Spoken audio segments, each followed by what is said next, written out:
If you have ever felt like someone is close to you, but you still cannot tell whether you are actually bonded or whether you are simply convenient, this episode is for you.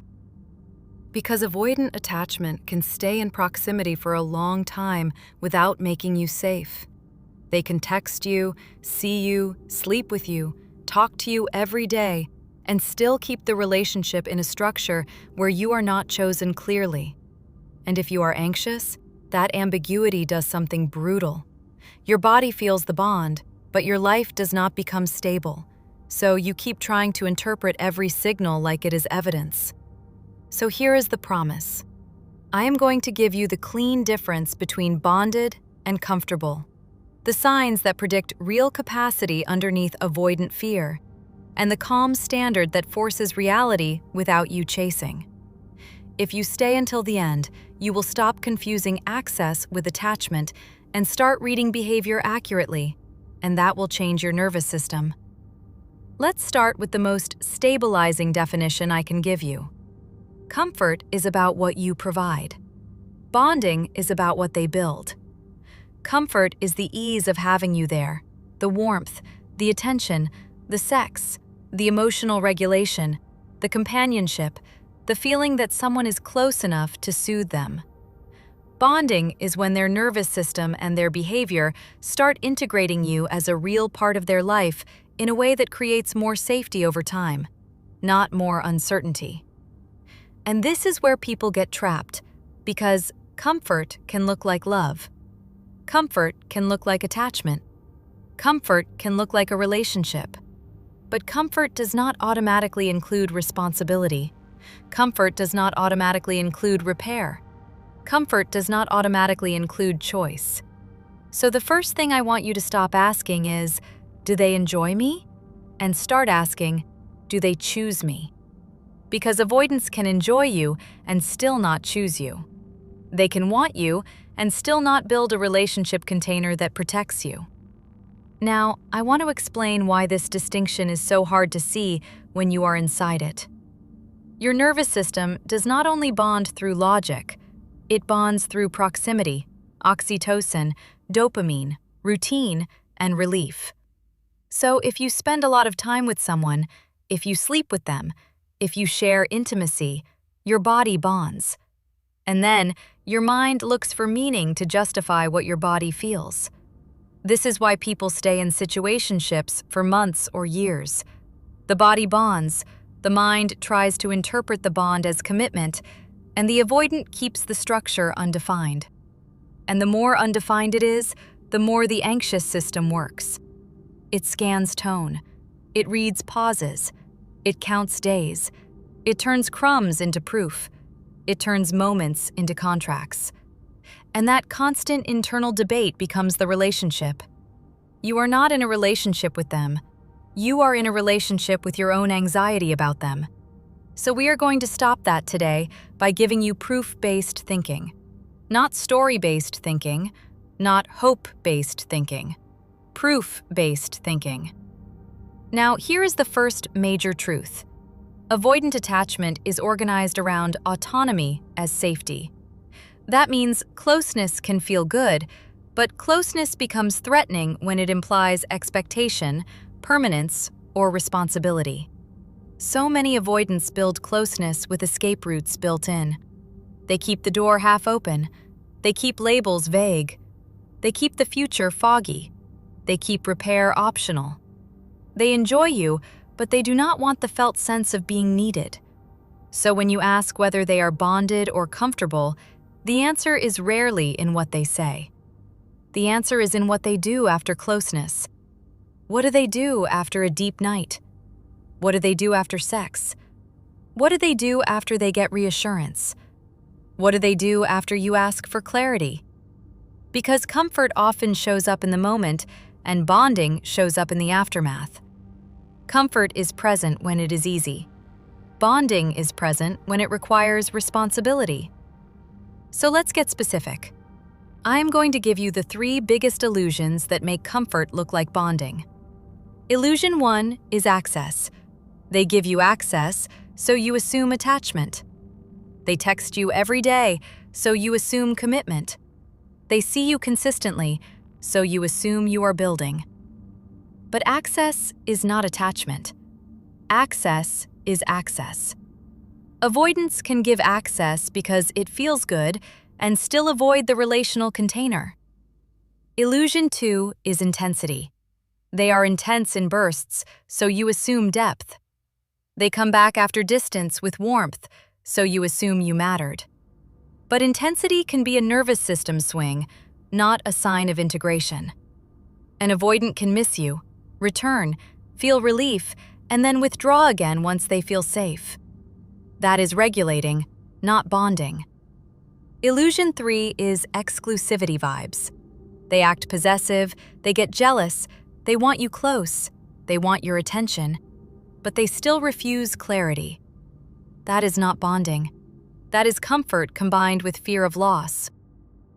Now I want to make this extremely clear. Someone can be emotionally attached to you and still not have the capacity to build with you. That is why you need signs that point to capacity, not just feeling. So let's define bonding in the only way that actually protects you. Bonding is forward motion that reduces uncertainty. Bonding is behavior that integrates you into their life. Bonding is repair after distance. Bonding is consistency that becomes a standard, not a burst. Bonding is when they start acting like your emotional world matters, even when they are uncomfortable. Now, I want to make this real with 3 scenarios, because clarity lands when you can see your exact life inside it. Scenario 1 is what I call the weekend partner. They love your weekends. They love your bed. They love the feeling of being wanted. They love the calm of lying next to you. But when Monday comes, they become vague. They become slower. They disappear into work or stress or life. Then they return right before the next wave of loneliness. That is comfort. It is not necessarily malicious, but it is a pattern where you are used as a regulator. A bonded person does not only show up when it is emotionally convenient. Scenario 2 is what I call the emotional confessional. They open up one night, they share something deep, they cry, they hold you, they feel close, and you think this is the bond. Then the next day, they act colder. They act distracted. They act like they do not want to talk about it again. That is classic avoidant deactivation. A bonded avoidant still deactivates sometimes, but they come back with repair. They do not leave you carrying the emotional aftermath alone. Scenario 3 is what I call the almost relationship.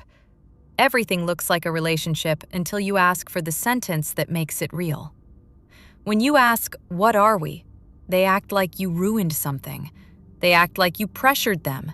They act like your need for clarity is too much. They want the relationship experience without the relationship container. That is comfort, because the container is where responsibility lives.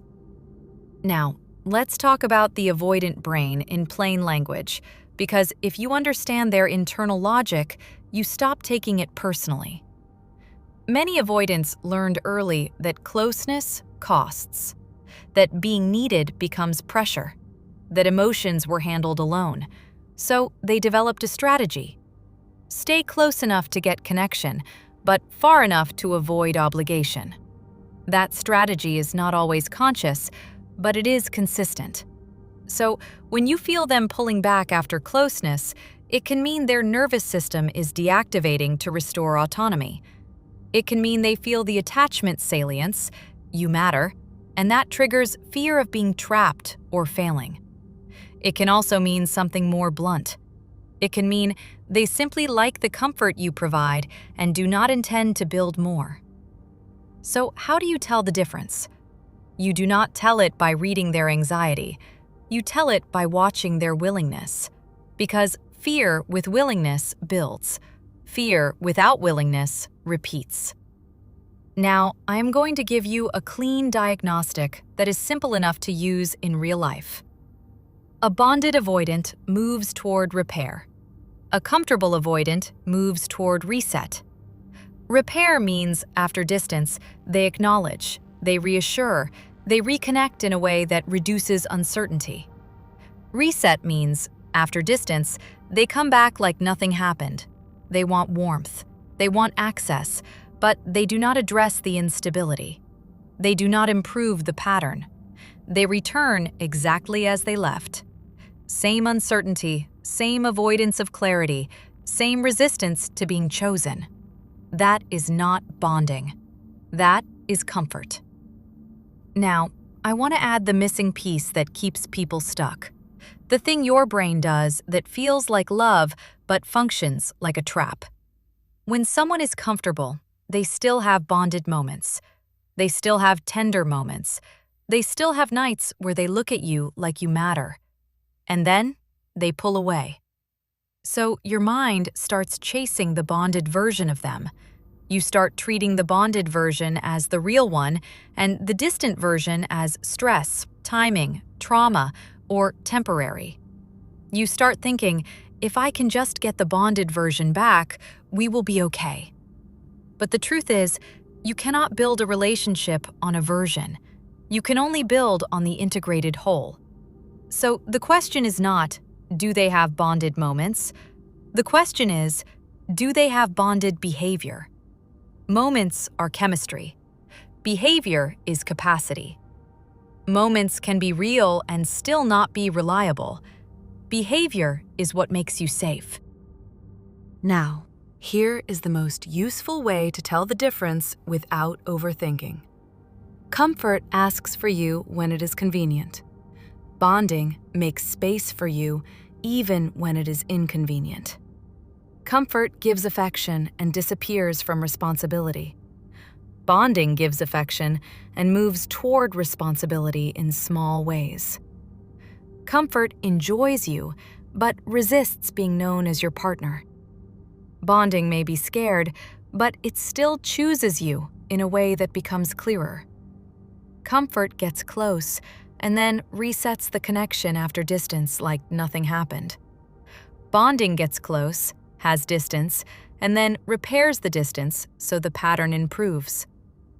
Comfort keeps you in the same emotional temperature forever. Bonding gradually lowers the volatility. Now, I want to make this even more practical with 4 micro-stories, because you need to see the difference in real life, not in theory. Here is micro-story 1. You have a great date. They are warm, they are present, they even talk about future plans. And then they go quiet for 2 days. When they return, they act like nothing happened, and they want to pick up right where you left off. That is not bonding. That is comfort and reset. Bonding would look like a simple repair. I had a great time. I got overwhelmed the last couple of days, but I like you, and I am here. Micro-story 2. You tell them something vulnerable. They hold you. They respond beautifully in the moment, and then later, when you bring it up, they get irritated or shut down. Comfort can hold you in the moment and then resent the emotional weight later. Bonding would look like them staying regulated enough to hold your emotional world as real, not as a threat. Micro-story 3. They want exclusivity physically. They do not want you dating others. They get jealous, but they refuse a label and refuse clarity. That is comfort plus fear of loss. That is not commitment. That is possession without responsibility. Bonding would look like them being willing to define what you were doing so you were not trapped in ambiguity. Micro-story 4. You step back. You stop initiating. You stop providing partner-level access. Suddenly, they become attentive. They want you. They miss you. They want to see you. That can look like bonding, but it is often a response to threatened access. So the test is not the return. The test is what happens after they get you back. Do they become consistent, clearer, and more accountable, or do they relax and fade again? That is the difference between bonding and comfort. Now, I want to give you a calm observation frame that replaces spiraling. If you want to know whether you are bonded or simply comfortable, stop doing emotional court cases in your head and do a 2-week reality scan. Not in a cold way, in a grounded way. You become congruent. You do not chase. You do not punish. You simply stop giving partner benefits without being on the same page. Then, you watch what happens across the next 2 weeks. Not 2 hours, not 1 day, 2 weeks. Because comfort can surge when access is threatened, but bonding shows up in consistency. In those 2 weeks, a bonded avoidant will do something specific. They will initiate in a clean way. They will make real plans. They will follow through. They will offer some form of clarity. They will do repair after any distance. A comfortable avoidant will do something else. They will reach out when they feel you slipping, then fade again once they feel safe. They will offer warmth without direction. They will offer talk without follow-through. They will keep you close, but not chosen. That is the difference. Now, I want to address the anxious listener directly again, because your nervous system is going to want to override this. Anxious attachment is organized around safety through closeness and clarity. So when they are inconsistent, your system will try to create closeness to create safety. You will want to text more, explain more, offer more, be more understanding. But closeness is not secured by pursuit. Closeness is secured by reciprocity. If they want you, they will move toward you. Your job is to create the conditions where reciprocity is possible, not to manufacture it. Now, I want to give you the calm standard that forces reality without drama. It is simple, and it is mature, and it is not a performance. I like you, and I enjoy what we have. I am not asking for intensity. I am asking for clarity and consistency that matches how we are acting. I am not available for partner-level closeness without being on the same page. If you are not ready, I respect it, but I will step back. That sentence is the line between bonded and comfortable, because comfort wants benefits without accountability, and bonding can tolerate responsibility. And here is what makes this sentence powerful. It does not accuse. It does not beg. It does not chase. It simply names reality and invites a response through behavior. Now, let's address a fear people have.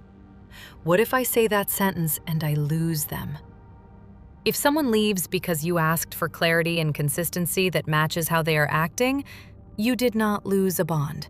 You lost access to someone who wanted comfort without responsibility. And if you are anxious, I want you to hear this as permission. You do not want to be in a relationship where your anxiety is the glue. You want reciprocity, and reciprocity is not created by pursuing. Reciprocity is revealed by standards. Now, I want to speak to the avoidant listener for a moment, because some avoidants watch this channel and they genuinely want to understand themselves. If you keep someone close because they comfort you, but you avoid clarity because it feels heavy, understand what you are teaching. You are teaching them that intimacy equals uncertainty. You are teaching them that closeness can be punished with withdrawal. You are teaching them to monitor you instead of trust you. If you care, you do not need a grand commitment. You need one small repair, one sentence that signals choice, one consistent behavior that reduces uncertainty. Even a simple message like, "I had a great time, I am a little overwhelmed today, but I like you," can change everything because it signals humanity and stops the spiral. Now I want to give you the most reliable way to tell bonded from comfortable that does not depend on interpretation. I call it the cost test. Comfort stays when the cost is low. Bonding stays when the cost is real. Cost does not mean drama. Cost means responsibility, consistency, and repair. So instead of asking, "Do they miss me?" ask, "Do they pay a cost to keep me safe?" And I want to make this incredibly specific so you stop guessing. Here are 5 costs a bonded avoidant will pay that a comfortable avoidant usually will not. Cost 1 is proactive clarity, not endless conversations. One clean sentence that reduces uncertainty. If they dislike labels, they still offer a clear structure, exclusivity, intent, and what they are building toward. Cost 2 is predictable follow-through. They do not just make plans, they keep them. They do not keep you in a constant maybe. Cost 3 is repair after distance. They do not disappear and return like nothing happened. They acknowledge the impact, even briefly, and they make a small adjustment so the pattern improves. Cost 4 is consideration of your emotional reality.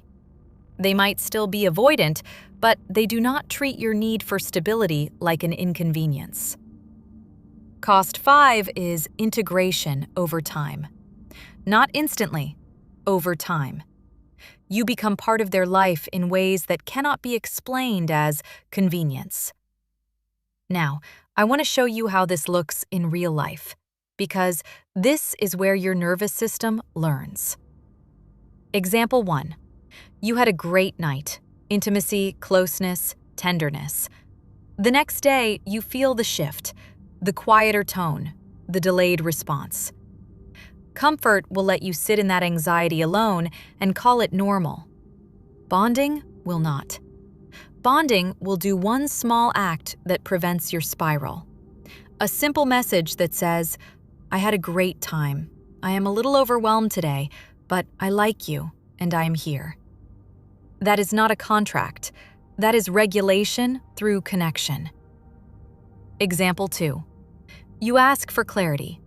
Comfort responds with spiritual language, timing language, and vagueness. Let's see how it goes. I do not want pressure. I cannot do labels. I need to focus on myself. And then they still want full access. Bonding responds with a structure. They might say, "I want to keep building. I want to be exclusive. I am not ready for big steps yet, but I am choosing you." That sentence is not romance, it is safety. Example 3. There is a rupture. You feel hurt. Comfort will get defensive, disappear, or flip it on you because accountability feels like a threat. Bonding will not necessarily be smooth, but they will return to repair. They will not leave you carrying the emotional cost alone. Example 4. You stop overfunctioning. You stop initiating constantly. You stop rescuing silence. You stop offering partner benefits without being on the same page. Comfort will experience that as a withdrawal of supply, and they will reach out with intensity to restore access, and then fade once they feel safe. Bonding will experience it as information and move toward you consistently, not just urgently. Now this is important. A comfortable avoidant can look bonded for a short window, especially when they feel you slipping. So I want to give you the second test, the after they get you back test, because this is where illusion dies. When they return, do they simply want closeness again? Or do they want to change the structure? If they want closeness again without changing the structure, that is comfort. If they want closeness and they also move toward reducing uncertainty, that is bonding. So watch what happens after reassurance. Watch what happens after sex. Watch what happens after you forgive. Watch what happens after you soften. Comfort relaxes and reverts. Bonding stabilizes and improves. Now I want to name the most common trap that keeps anxious people stuck in comfort. The trap is that you start negotiating down to stay connected. You start telling yourself, I do not need the label. I do not need clarity. I will just enjoy it. I will be chill. I will not bring it up. And that can sound mature, but if your nervous system is suffering, it is not maturity. It is self-abandonment.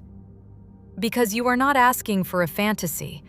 You are asking for a container where your body can rest. So here is the reframe that will save you. Wanting clarity is not anxious. Being forced into ambiguity is what creates anxiety. The anxiety is not proof you are needy. The anxiety is proof the structure is unstable. Now, I want to give you a clean way to talk to yourself when you feel the urge to chase. Because chasing is not a moral failure, it is a nervous system strategy. When you feel yourself wanting to send the extra text, do the extra explaining, do the extra reassuring, I want you to ask one question. Am I trying to connect, or am I trying to regulate? Because connection is mutual. Regulation is you working alone to calm your fear. And the moment you realize you are regulating, you shift to a different move. You slow down. You return to standard. You let behavior speak. Now, let's make bonded versus comfortable measurable without turning you into a detective. You do not need 10 signs. You need 3. Clarity, consistency, repair. Clarity means you know what you are doing. Consistency means their behavior reduces uncertainty over time. Repair means when there is distance, they reconnect in a way that protects the bond. If one of these is missing temporarily, it can be human. If 2 of these are missing repeatedly, you are in comfort. If all 3 are missing repeatedly, you are in limbo. Now, I want to talk about something subtle that avoids get wrong and anxious people misread. And it is the difference between nervous system fear and lack of intention. An avoidant can be afraid and still intend to build. They can be slow and still intend to build. They can need space and still intend to build. Intention shows up as direction. It shows up as forward motion. It shows up as small choices that keep you included. Lack of intention shows up as endless loops. It shows up as you carrying the relationship forward alone. It shows up as them staying close enough to receive benefits and far enough to avoid responsibility. So here is the question that cuts through everything. Is the relationship getting safer or just staying addictive? Because comfort can be addictive. Comfort can feel like chemistry. Comfort can feel like you are special. But safety is the only thing that creates peace. Now, I want to give you an exit move that is calm and powerful. Because a lot of people hear standards and think they have to become cold. You do not. Warmth without collapse. If you realize you are in comfort, you do not need a speech. You do one adjustment. You remove partner-level access while staying kind. You become less available for the ambiguous version of the relationship. You do not punish. You do not chase.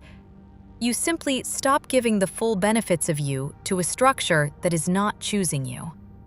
And then you observe. If they are bonded and capable, they will move toward clarity and consistency to meet you. If they are comfortable, they will either disappear or offer a spike of warmth to pull you back without changing anything.